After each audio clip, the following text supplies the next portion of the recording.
Hello everyone, সকলকে স্বাগত জানাই আমাদের ইউটিউব চ্যানেল ছানার প্রাইভেট আইটি।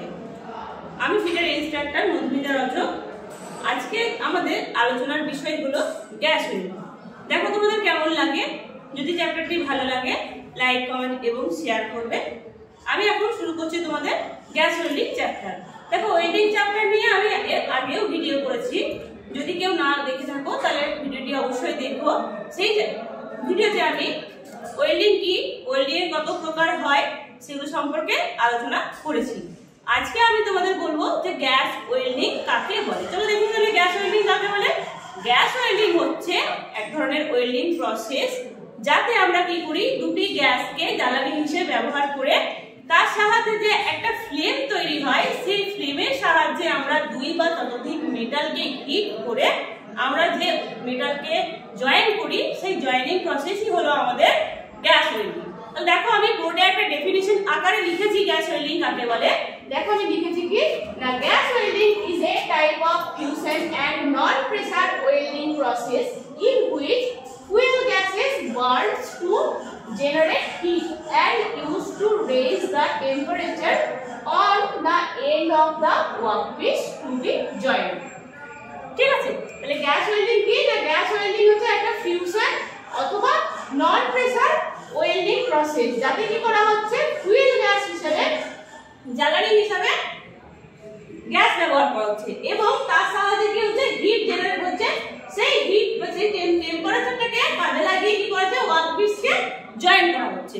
এটাই হচ্ছে আমাদের গ্যাস ওয়েল্ডিং। তাহলে আমি আগের ভিডিওতে গ্যাস ওয়েল্ডিং এর টাইপ সম্পর্কেও বলেছি, আরেকবার আমি তোমাদের রিভিউ করে দিচ্ছি। দেখো, গ্যাস ওয়েল্ডিং কি কি প্রকারের হয়। মেইনলি গ্যাস ওয়েল্ডিং আমাদের 5 প্রকারের হয়। এক হলো oxy acetylene gas welding, 2 number oxy hydrogen gas welding, 3 number oxy coal gas welding, 4 number oxy liquefied petroleum gas welding এবং লাস্ট হচ্ছে এয়ার অ্যাসিটিলিন গ্যাস ওয়েল্ডিং। এই যে এত প্রকার গ্যাস ওয়েল্ডিং এর টাইপ আছে, এর মধ্যে সবচেয়ে বেশি ব্যবহার করা হয় আমাদের এই অক্সি অ্যাসিটিলিন গ্যাস ওয়েল্ডিং। তাহলে দেখি অক্সি অ্যাসিটিলিন গ্যাস ওয়েল্ডিং কি। আর এই ভিডিওর আমার আলোচনার বিষয় হলো এই অক্সি অ্যাসিটিলিন গ্যাস ওয়েল্ডিং এ আমি কি কি ইকুইপমেন্ট ব্যবহার করি, কি প্রসেসে এটা হয় এবং এর সুবিধা কি অসুবিধা কি, এর ব্যবহার কোথায় হয়, এই সব নিয়ে আমি তোমাদের আলোচনা করব। তাহলে দেখো, আমি শুরু করছি এর ইকুইপমেন্ট বা এর ওয়ার্কিং প্রিন্সিপাল কিভাবে হয়ে থাকে। দেখো, এখানে কি করেছি, আমি ছবিতে এঁকেছি। এর জন্য কি লাগে, এর নামই হচ্ছে অক্সি অ্যাসিটিলিন গ্যাস ওয়েল্ডিং, এই প্রসেসটার নাম। তার মানে এখান থেকে নাম থেকে তোমরা বুঝতে পারছো যে এখানে দুটি গ্যাসের ব্যবহার করা হচ্ছে, একটা হলো অক্সিজেন এবং 2 নম্বর হলো অ্যাসিটিলিন। তাহলে বুঝতে পারছো নামটা থেকে এর কি কি গ্যাস লাগে সেগুলো বোঝা যাচ্ছে। এবার দেখো, এর জন্য মেন কি লাগে, দুটি সিলিন্ডার লাগে।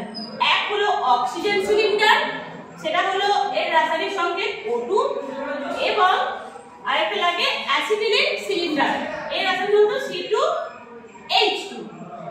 এই দুটো সিলিন্ডারের কিন্তু ডিফারেন্ট কালার হয়, কোনটা কোন সিলিন্ডার আমাদের চেনার জন্য কিন্তু এই কালারগুলো করা হয়।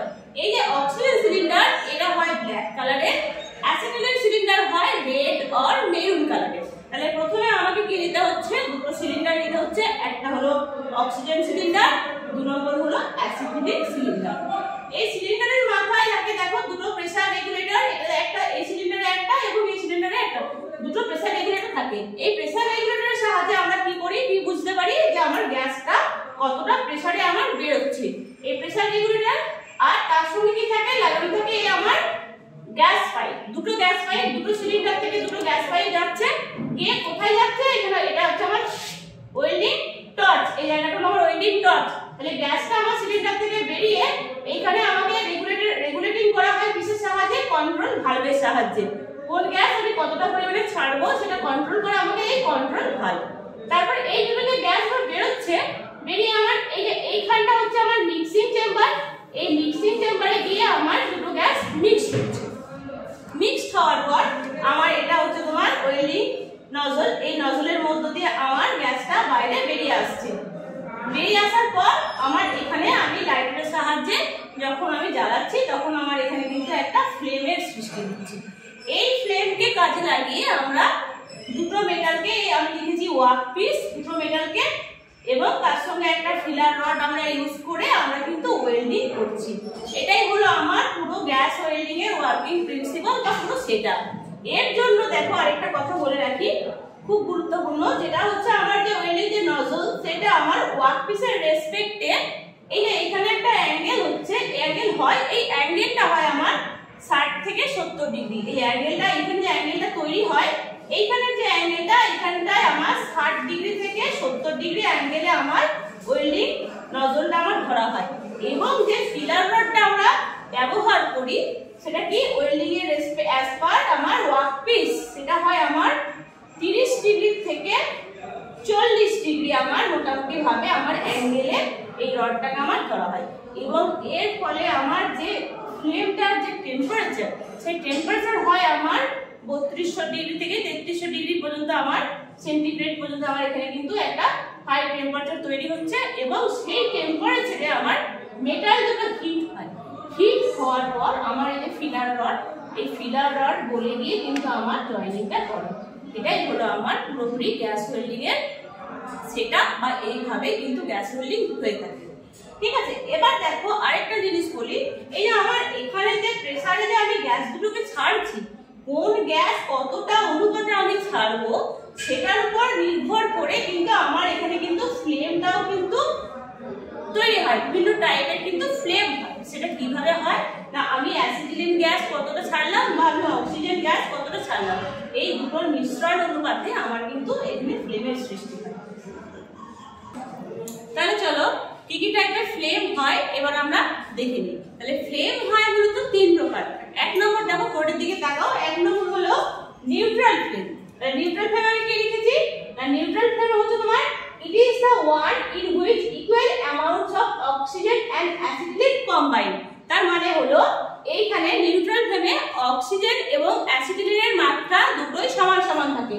কি রকম, C2H2 H2O2 1:1। তার মানে হলো এটা হলো অ্যাসিটিলিনের সংকেত, এটা হলো অক্সিজেনের সংকেত। এই অ্যাসিটিলিন এবং অক্সিজেন এই দুটো কিন্তু সমান সমান অনুপাতে আবার দেওয়া হয়, সেটা হলো আমার নিউট্রাল ফ্লেম।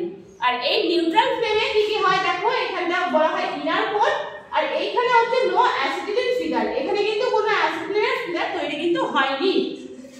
আর এর ফলে যে টেম্পারেচার উৎপন্ন হয় সেটা হয় 3200 ডিগ্রি সেন্টিগ্রেড।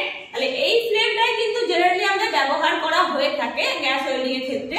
কি কি কোথায় কোথায় আমরা ইউজ করতে পারি না, carbon still, cast iron, nickel, mild still, aluminium, সমস্ত এই সমস্ত মেটালে কিন্তু আমরা এই নিউট্রাল ফ্লেমটা ব্যবহার করি। মূলত কিন্তু আমাদের গ্যাস ওয়েল্ডিং এ এই নিউট্রাল ফ্লেমটা ব্যবহার করেই কিন্তু আমাদের ওয়েল্ডিংটা করা হয়।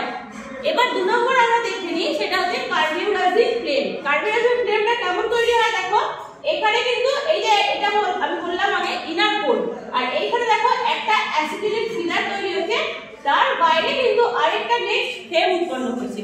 এরকম ফ্লেমটা দেখে আমরা বুঝতে পারবো যে এটা হলো কার্বোরাইজিং ফ্লেম। তাহলে কার্বোরাইজিং নামটা থেকে নিশ্চয়ই বুঝতে পারছো যে এখানে কার্বনের পার্সেন্টেজটা বেশি থাকবে। তার মানে কি এখানে কি বেশি হলো, C2H2 মানে অ্যাসিটিলিনের মাত্রা এখানে বেশি, আর অক্সিজেন কিন্তু এখানে কম পরিমাণে দেওয়া হচ্ছে। দেখো অ্যাসিটিলিনটা যদি আমার 2 দেওয়া হয়, 2:1 দেখো আমি লিখছি 2:1, তাহলে অ্যাসিটিলিনের মাত্রা যদি 2 ভাগ হয় তাহলে অক্সিজেন সেখানে হলো 1 ভাগ, অথবা অ্যাসিটিলিন যদি 1.5 হয় তাহলে অক্সিজেনের মাত্রা হবে 1। এইভাবে কিন্তু আমরা কন্ট্রোল করে আমরা গ্যাসটাকে ছেড়ে এবং কার্বোরাইজিং ফ্লেমটাকে আমরা তৈরি করি। এর ফলে যে টেম্পারেচারটা তৈরি হয় সেটা হয় 3100 ডিগ্রি সেন্টিগ্রেড। তাহলে এখানে এটা এই ফ্লেমটা কোথায় কাজে লাগানো হয় না, aluminium, high carbon steel, alloy steel 1 number. আর 2 নম্বর কি, যেখানে ফ্লেম হার্ডেনিং প্রসেস করা হয়, সেই ফ্লেম হার্ডেনিং প্রসেসে আমরা কিন্তু এই কার্বোরাইজিং ফ্লেমটা ব্যবহার করা হয়। মূলত মেটাল ওয়েল্ডিং এর ক্ষেত্রে কিন্তু খুব কমই ব্যবহার করা হয়। এখানে কি হয়, অক্সিডাইজেশন তৈরি হয়, এর ফলে মেটালের উপর কি হয় না, মেটালের একটা ক্ষতি হয়।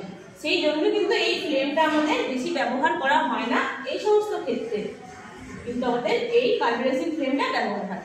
নেক্সট আমরা দেখি 3 নম্বর, সেটা হচ্ছে অক্সিডাইজিং ফ্লেম। এখানে নামটা থেকেই বুঝতে পারছো যে এখানে অক্সিজেনের পার্সেন্টেজটা বেশি আর অ্যাসিটিলিনের পার্সেন্টেজটা কম। আর এখানে যে টেম্পারেচার তৈরি হয় সেটা হয় 3300 ডিগ্রি সেন্টিগ্রেড। এর ফলে দেখো কি একটা বড় কিন্তু একটা ফ্লেমের তৈরি হচ্ছে, সবথেকে বড় ফ্লেমের তৈরি হচ্ছে। আর এর কোথায় কোথায় ব্যবহার করা হয়? এটা ব্যবহার করা হয় ব্রাশ, ব্রোঞ্জ এবং মেটাল কাটিং এ, মানে যেখানে আমরা মেটাল কাটিং সেখানে আমরা এই অক্সিডাইজিং ফ্লেমটাকে আমরা ব্যবহার করে মেটালকে আমরা কাটতে পারি। এই গেল আমার ফ্লেমের কথা। তাহলে এই ফ্লেমটা আমার কিভাবে তৈরি হয় না, আমি প্রথমেই বলেছি যে প্রেসার রেগুলেটিং ভালভ, যে কন্ট্রোল ভালভগুলো ব্যবহার করা হয় তার সাহায্যে কিন্তু আমরা অক্সিজেন এবং অ্যাসিটিলিনের পার্সেন্টেজ কতটা দেব সেই অনুপাতেই কিন্তু আমার এই ফ্লেমগুলো কিন্তু সৃষ্টি হয়। এবং এই ফ্লেমগুলো কিন্তু তোমরা দেখেই চিনতে পারবে যে কোন ফ্লেমটা কিরকম টাইপের হয়। এটা জেনারেলি ব্লু কালারের হয়ে থাকে, তো এই টাইপ দেখে বা এই যে ফ্লেমের যে আকৃতি সেটা দেখেও কিন্তু তোমরা এটা বুঝতে পারবে এটা কোন ফ্লেম। তাহলে কিন্তু মূলত আমরা নিউট্রাল ফ্লেমটাই বেশি ব্যবহার করে থাকি আমরা গ্যাস ওয়েল্ডিং এর ক্ষেত্রে। এরপর আমি নেক্সট বলছি যে গ্যাস ওয়েল্ডিং এর জন্য আমরা কি কি সুবিধা পাই বা গ্যাস ওয়েল্ডিং এর কি কি অ্যাডভান্টেজ আছে। তাহলে এই গ্যাস ওয়েল্ডিং এর অ্যাডভান্টেজ হচ্ছে কি না, আমরা এখানে তোমার যে কোনো জায়গায় আমরা ওয়েল্ডিং যে ইকুইপমেন্ট আছে সেই ইকুইপমেন্টগুলো কিন্তু আমরা সহজেই নিয়ে গিয়ে আমরা গ্যাস ওয়েল্ডিংটা করতে পারি।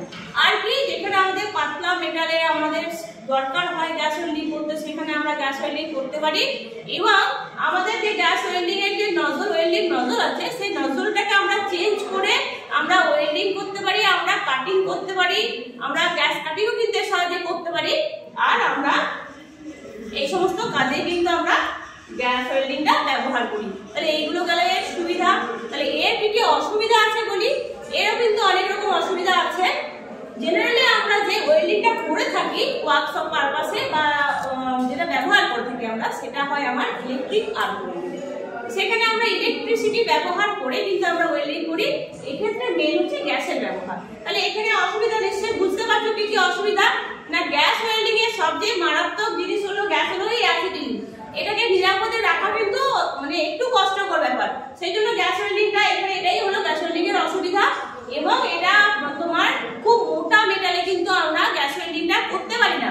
এছাড়াও যে গ্যাসের কিন্তু খরচটাও অনেকটা কিন্তু বেশি, সেই জন্য আমাদের কিন্তু কম খরচে আমাদের ওয়েল্ডিংটা হয় না, আমাদের কাজটা মেটে না। সেই জন্য আমরা গ্যাস ওয়েল্ডিংটা একটু কম করে থাকি এবং এগুলি হলো গ্যাস ওয়েল্ডিং এর অসুবিধা। তাহলে এবার বলি গ্যাস ওয়েল্ডিং তাহলে কোথায় কোথায় আমরা ব্যবহার করব না, গ্যাস ওয়েল্ডিং আমরা কোথায় ব্যবহার করি সেটা হচ্ছে আমার কোনো শীট মেটালের কাজে, আর কোনো এয়ারক্রাফট ইন্ডাস্ট্রি যেখানে আছে সেখানে আমরা, বা কোনো পাতলা মেটালে আমরা যেখানে ওয়েল্ডিং করি সেখানে আমাদের এই গ্যাস ওয়েল্ডিং গুলো করা হয়ে থাকে। তাহলে এই হলো আমার গ্যাস ওয়েল্ডিং নিয়ে পুরোপুরি ভিডিও। নেক্সট ভিডিওতে আমি এই সম্পর্কে বিস্তারিতভাবে আরো নিয়ে আসবো, আলোচনা করব। তাহলে আজকে ভিডিওর মধ্যে আমরা কি কি জানলাম না, গ্যাস ওয়েল্ডিং কিভাবে করা হয়, কি কি ইকুইপমেন্ট লাগে, এর ফ্লেমগুলো সম্পর্কে বললাম, এর অ্যাডভান্টেজ এবং ডিসঅ্যাডভান্টেজ নিয়ে তোমাদের বললাম। আমি এখানেই আজ ভিডিও শেষ করলাম।